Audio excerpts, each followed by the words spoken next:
네, 이재명 의원이 국회 입성을 하고 처음으로 지방 일정을 잡았는데요. 광주입니다. 오늘 오후 5시에 광주를 찾아서 일정을 가진다고 합니다.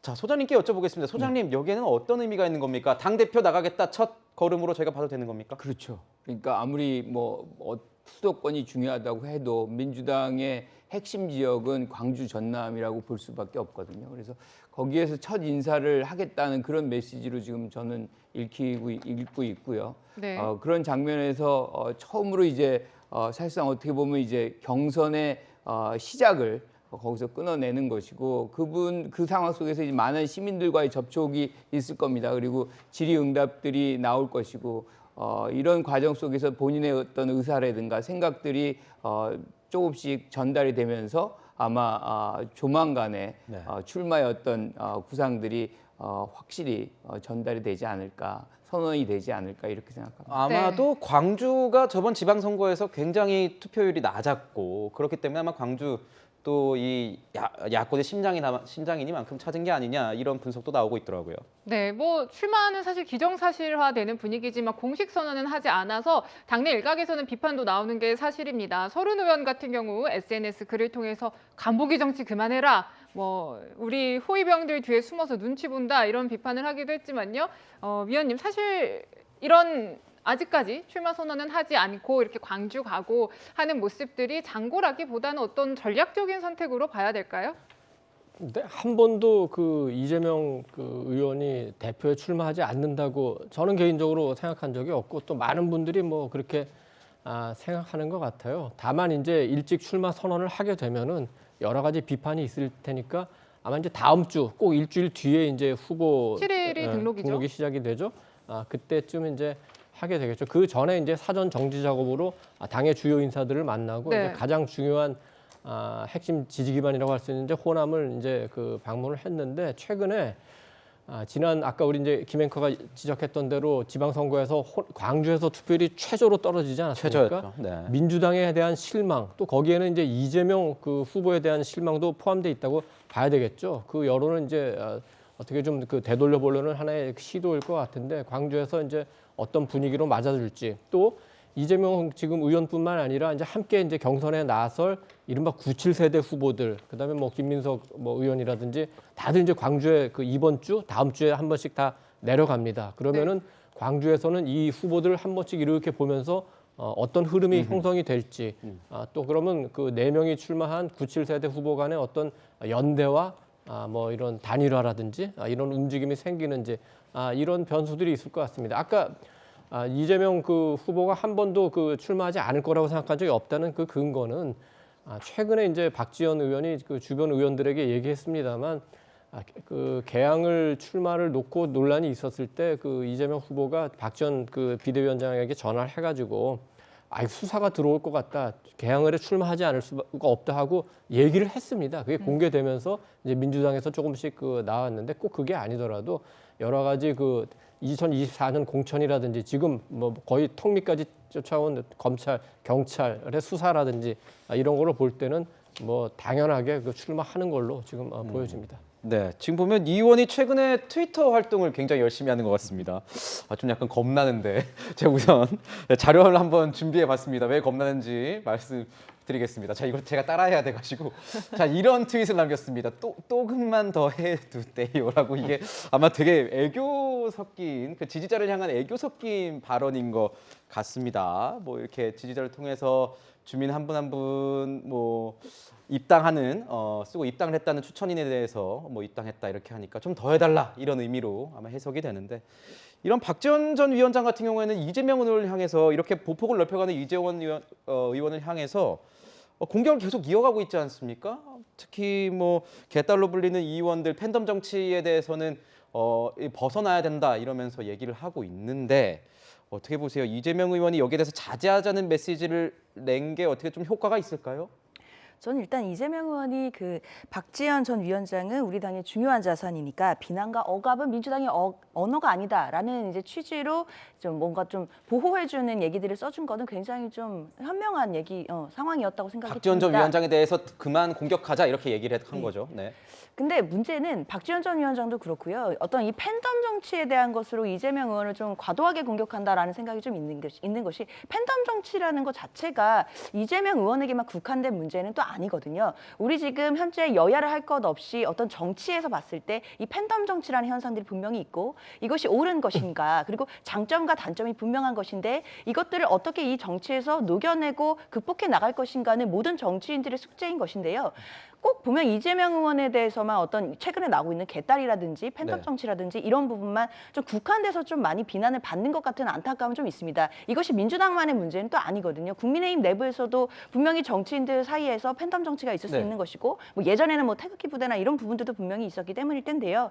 그런 의미에서 본다면 이재명 의원이 뭐 트위터나 SNS를 통해서 어떻게 보면 지지자들과 소통을 늘리는 부분은 저는 굉장히 긍정적이라고 생각을 합니다. 다만 그 부분에 대해서 팬덤 정치의 어떤 단점들이 있을 수 있다라는 우려는 그 부분을 어떻게 또 정치인으로서 그분들께 어떤 아젠다를 제시해주고 어떻게 이끌어가느냐 이런 식으로 판단을 해야 될 것이지 뭐 트위터로 소통을 한다고 해서 반드시 이게 팬덤 정치로 이어진다라는 비난은 좀 정치적인 얘기인 것 같습니다. 박지원 전 위원장 같은 경우에는 팬덤 아닌 민심 지지를 받는 정치를 하라 이러면서 이재명 의원에 대해서 이제 직언을 하고 있는데 그 사이에 보면 또 자제 메시지를 또 내서 화답을 하는가 싶더니 아까 제가 읽어드린 그 조금만 더 해주세요라는 이 트윗을 올리면서 지지자들과 소통을 하면서 좀 이 메시지의 이 의미가 좀 떨어지는 것 아니냐 이렇게 박지원 위원장이 의아해하고 있는 시점인 것 같아요.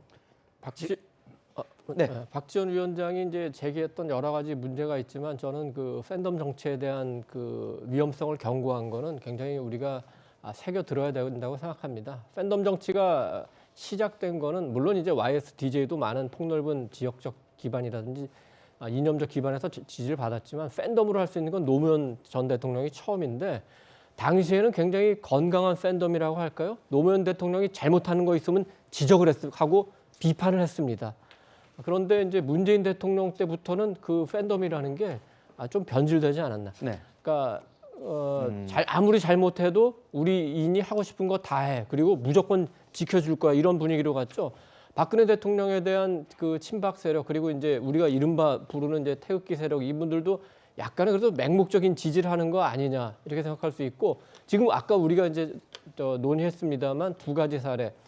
이준석 그 대표가 2030 그 당원 그 가입해달라고 하는 거 그것도 자기 정치를 위해서 2030의 어떤 팬덤을 이용하려고 하는 거 아닌가요? 이재명 그 의원이 지금 뭐 개딸이라고 뭐 어감도 참 부르기 민망합니다만 측근 의원들은 그렇게 얘기하죠. 뭐 2030이라고 주장하는데 실제로는 2030은 별로 없고 400이라고 하는데 이거를 정치적인 목적을 위해서 또는 어떤 그 사법 처리에 대한 어떤 그 반대 여론을 형성하기 위해서 이용하는 거 아니냐? 이렇게 볼 수 있는 측면. 따라서 긍정적인 면보다는 부정적인 면이 더 많기 때문에 이 시점에서 우리가 다시 한번 그 생각해보고 짚어야 될 문제라고 생각합니다. 이렇게 팬덤 정치는 사실 이렇게 소통이 굉장히 확산되고 빠르게 전개되는 현재의 어떤 현대의 정치에서는 불가피해요. 우리는 뭐 지금 1초의 어떤 속도로서 모든 우리가 원하는 것들을 서로 나눕니다. 이 정치가 그만큼 이제 중요한 장면에서 이러한 세력들이 형성이 되는 거는 뭐 전 세계적으로 어디나 다 이제 발생하는 것인데 이거 자체를 나쁜 것이다라고 규정하는 것은 저는 현대 정치의 어떤 현상에 대한 몰이해라고 생각을 하고요. 이건 어차피 가는 과정, 정치의 일부입니다. 그러면 여기에서 나타날 수 있는 부작용을 우리가 어떻게 하면 최소화하고 장점을 늘려가느냐의 어떤 지혜를 모아야 되는 것이고 그런 측면에서 지금 이재명 의원 같은 경우는 이 개딸들이라는 어떤 특정 팬덤들이 박지원 전 비대위원장에 대해서 어떤 비난 뭐 이런 것들을 자제하고 억압하고 하는 거 하지 말라는 얘기거든요. 뭔가 그래서 다른 의견을 가진 사람들이 같은 당에 존재하는 일종의 이제 이런 다양성의 어떤 정치가 한 당에서 발생할 수 있는 그런 걸 한번 모색해 보고자 하는 그런 차원에서 지금 얘기를 하고 있는 것이고 아까 뭐 이상한 발음을 우리가 얘기한 거 있잖아요. 그 연속선상에서 나온 얘기를 봐야 돼. 그게 뭐냐면 더 나은 세상을 향해서 조금만 더 해주세요. 그 얘기가 이제 연결돼 있는 거거든요. 그런데 그것만 딱 띄어서 하면은 이 분들에게 뭔가 본인을 옹호하는 걸 더 세게 해달라 뭐 이런 식으로 해석할 수 있는 부분인데 그거는 그렇지가 않고 그래서 우리가 잘라서 이렇게 해석을 잘못하는 것도 그것도 오류다라는 생각입니다. 그래서 전반적으로 우리가 팬덤이라는 부분들은 불가피하게 형성될 수밖에 없다는 것 그리고 이것을 어떻게 우리가 잘 관리하느냐가 우리의 과제다 이렇게 생각합니다. 네. 자, 이런 가운데 이제 민주당의 어떤 당권 도전 대진표는 어느 정도 확정이 다 됐습니다. 이른바 97그룹 4명 다 출마했고요. 이 가운데 강훈식 의원 목소리 저희가 준비했거든요. 들어보시고 분석을 이어가도록 하겠습니다. 개항 출마가 전 좀 막지 못한 부분이 저 스스로 많이 뼈아픕니다. 많이 뼈아프고 그런 대목에 또 많은 분들이 실망한 것 또한 사실이고요. 지금은 오히려 국민들과 함께 우리 그렇게 열심히 뛰었던 지지자들을 마음으로 어루만져 주시는 시간이 아닌가. 그리고 5년 후에 다시 정권을 찾아오는 걸 준비해야 될 시간은 아닌가. 이렇게 스스로 좀 말씀드리고 싶습니다. 네, 97그룹 지금 뭐 당내 세대 교체론 뭐 이재명 의원의 대항마로 거론이 되는데 뭔가 이제 이 과정 속에서 바람을 일으킬지 아니면 찻잔 속의 태풍으로 그칠지 어떻게 보시나요? 저는 이제 결론적으로 찻잔 속에 태풍에 불과할 것이다. 옛날에 이준석 대표가 당대표 될 때 그 네. 정도의 바람은 안 일어날 거로 봐요. 저는 개인적으로 어차피 대표는 이재명, 의대명이 현실화된다. 이렇게 봅니다. 그럼 왜 그러냐면 이게 97세대가요. 생물학적 연령만 97세대에게 낮지 새로운 정치를 이재명 후보에 비해서 못 보여주고 있습니다. 뭐 강병원 의원 있잖아요. 이분은 이게 제가 학교 다닐 때 총학생회장인데 어떻게 보면 이게 운동권 586의 연장선 아니냐 이렇게 보이고요. 그다음에 강훈식 의원도 옛날에 그 손학규 안희정 개거든요. 이런 게 과정을 보면 새로운 뭔가 이게 아젠다를 제시 못하고 있습니다. 네. 그다음에 박주민 의원도 이제 그 세월호 이후에 뭐 최근에 안경테도 부러진 걸 이게 끼고 노는 제가 회의도 봤는데 뭔가 이게 그 콘텐츠 새로운 게 없거든요. 이재명 후보보다 의원보다 더 나은 뭔가를 내놔야 되는데 그게 없잖아요. 생물학적 나이만 가지고는 저는 어렵다 이래 봅니다. 네, 그렇군요. 지금 보면 뭐 양강, 양박 이런 얘기가 나옵니다. 97그룹에서요. 강병원, 강훈식 그리고 박용민, 박주민 이 의원들을 얘기하는 건데요. 그렇다면 이 어대명 깨기에 관련해서 이 97그룹 의원들은 어떻게 생각을 하고 있을까요? 박주민 의원입니다. 벌써부터 그런 부분을 이야기하기는 좀 이르다라는 생각이 들고요. 저는 이제 오늘 출마 선언한 입장이기 때문에 이후에 뭐 진행 과정이나 이런 것들 보면서 뭐 얼마든지 뭐 얘기는 해볼 수 있는 것 아닌가 정도로만 일단은 말씀드리겠습니다. 변호사님, 단일화 가능성 있는지 없는지 여쭤보고 싶습니다. 사실은 아직 등록조차도 되지 않은 상태이기 때문에요. 벌써부터 단일화를 얘기한다는 것 자체가 지금 출마 선언을 하신 분들한테도 예의는 또 아닌 것 같습니다. 네. 근데 다만 단일화에 대해서 지금 아무도 완전히 선을 긋고 있진 또 않으신 것 같아요. 이제 모든 가능성은 또 어째나 정치는 열려 있는 것이기 때문에 또 진행되는 상황에 따라서 또 달라질 수 있겠다. 뭐 이런 말씀드리겠습니다. 네. 지금 또 보면 최근 민주당이 전당대회 룰을 두고 굉장히 내분이 있었습니다. 그것을 뭐 이렇게 정리가 됐는데 지금 보시는 것처럼 정리가 되고 있는데 일각에선 비대위 결정이 뭐 이재명 상임고문을 견제하려는 의도가 아니냐 이런 해석들도 계속 나왔었습니다. 그래서 오늘 비대위 우상호 비대위원장이 취임 한 달 인터뷰에서 뭐 해명을 했는데 관련 내용을 보면 지금 최고위원 등 지도부만 보면은 이게 수도권 정당인 것 같다. 국민의힘은 이렇게 서진 정체도 펴놨는데 우리는 뭘 하고 있는 것이냐. 이래서 재집권 하겠느냐. 이렇게 얘기를 했습니다. 그 여기에는 지금 소개가 안 됐지만요. 지금 취임 한 달, 비대위 한 달 하면서 지금부터는 야권의 시간이다. 이 여권이 언젠가는 이렇게 야권에 대해서 뭔가 이렇게 정치적으로 탄압을 했던 게 다시 되돌아갈 것이다 여권에 이렇게 얘기를 했거든요. 지금은 야권의 시간이라고 봐야 됩니까? 어떻게 보십니까? 이제 우상호 위원장의 말이 굉장히 의미가 있다고 저는 생각을 해요. 그러니까 지금 국민의힘 같은 경우 이준석 대표를 중심으로 해서 서진 정책 상당히 많이 했습니다. 호남하고 뭐 청년들 강화하고 뭐 이런 부분들은 어떻게 보면 전통적으로 민주당이 강한 영역인데 그 부분에 대한 노력들을 굉장히 꾸준하게 해왔거든요. 그런데 반해서 그러면 민주당은 그러한 어떤 반대되는 부분에서 노력을 충실히 해왔느냐라고 한다면 좀 아쉬운 대목은 분명히 있어요. 그래서 이러한 부분들 좀 고쳐 나가야 된다는 것에 대한 지적 저는 동의하고요. 또 요번에 이제 경선 룰을 바꿨잖아요.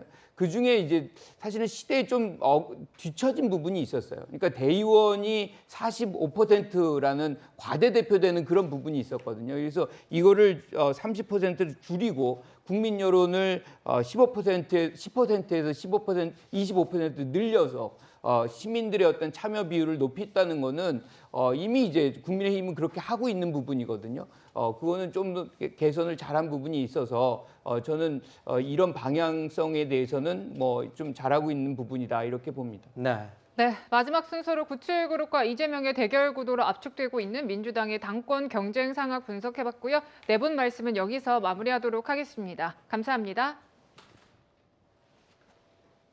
네, 저희는 60초 뒤에 다시 돌아오겠습니다.